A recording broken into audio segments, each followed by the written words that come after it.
They walked in the forest and sat down in the shade of a prickly shrub.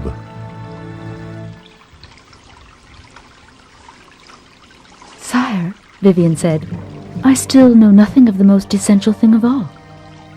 Lady, what thing is that? I want you to teach me how I can enclose and hold a man without a tower, wall, or bars, so that he might never escape unless I so wish it.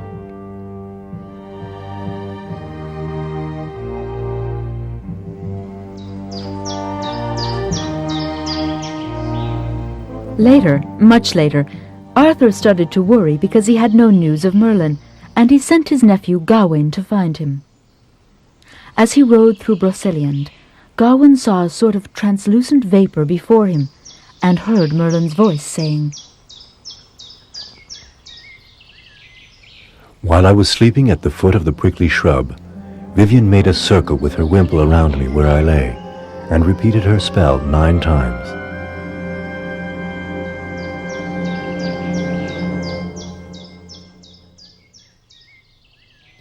When I awoke, I found myself in the most beautiful and most enclosed room that ever was.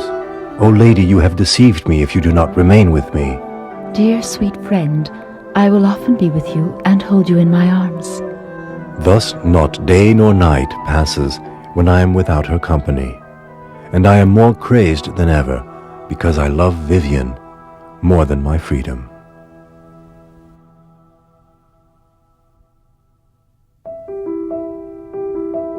As maddening as it may have been, Merlin's fate is nothing compared to that, several centuries later, of 3 children from Gévaudan in France by the name of Jeanne, Marie, and Gabrielle. Gévaudan is one of the most ancient lands in the world. These mountains rose out of swampy plains during the Paleozoic era, 200 million years ago. The earth took on a new shape by transforming rocks that were already billions of years old.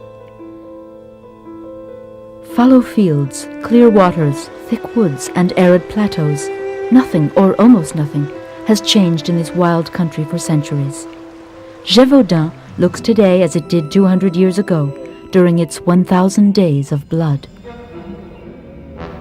The beast struck for the first time one early summer's day of June, 1764. When the beast had gone, there was practically nothing remaining of the body of 14-year-old Jeanne Boulet. The young shepherd girl had been eaten alive. She was buried without religious rites because only shapeless bits of her flesh had been found among the grazing sheep. For 3 years the beast stalked the region, leaving behind a trail of horror. August 8th, 1764, parish of Puy-Laurent, 15 years old, sex female, eaten alive. Late August 1764, village of Chez-l'Arc-l'Évêque, infant, sex male, eaten alive.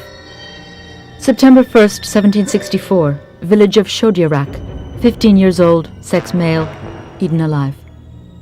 September 6th, 1764, village of Estrée, 36 years old, sex female, throat cut, partially eaten. Then the beast was seen for the first time. Witnesses saw the attack.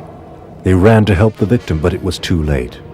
Several days later, at sundown, a young boy from the hamlet of Choisinet was coming home from the fields with his flock. The beast struck again, ripping open the boy's stomach and eating him.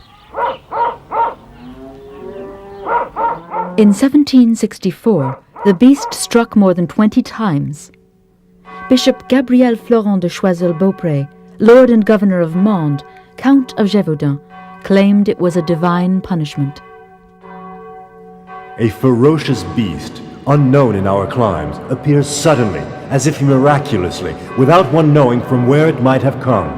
Everywhere it appears, it leaves the bloody traces of its cruelty. It leaps on its prey with incredible agility and speed. It moves to very different and far scattered spots.